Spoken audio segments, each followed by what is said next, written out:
તો આપણે અહીંયા વાત કરીએ કે વેટ લોસ દરમિયાન આપણે આપણા લંચની અંદર કઈ કઈ વસ્તુઓ ઉમેરી શકીએ છીએ, કેવા પ્રકારના લંચ લેવા જોઈએ જેથી આપણે આપણું વેટ લોસ આસાન બનાવી શકીએ.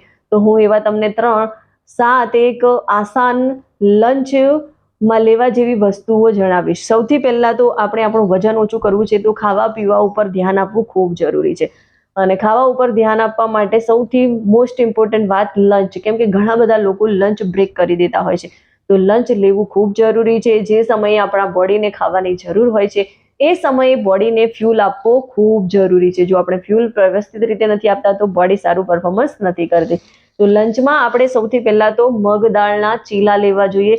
મગના ચીલા બનાવવા માટે આપણે એને રાત્રે પલાળી દેવી જોઈએ. એને પછી એની અંદર ક્રશ કરી અને એની અંદર ટમેટા, ડુંગળી, જે પણ વેજીટેબલ્સ છે કે જે નખાય છે એ બધા જ નાખી અને સરસ મજાના ચીલા બનાવી અને તમે તેને પુદીનાની ચટણી અથવા તો દહીં અથવા તો ધાણાની ચટણી સાથે એન્જોય કરી શકો છો. આ વસ્તુ લેવાથી તમારું પ્રોટીન ફૂલ થશે, ફાઈબર તમને મળશે, વિટામિન્સ મિનરલ પણ સારા એવા મળી જશે. તો આ તમારા માટે બેસ્ટ ઓપ્શન છે. બીજું લંચ ઓપ્શન એ છે કે તમે બ્રાઉન રાઈસ અને મિક્સ વેજીટેબલ્સ એની સાથે લઈ શકો છો.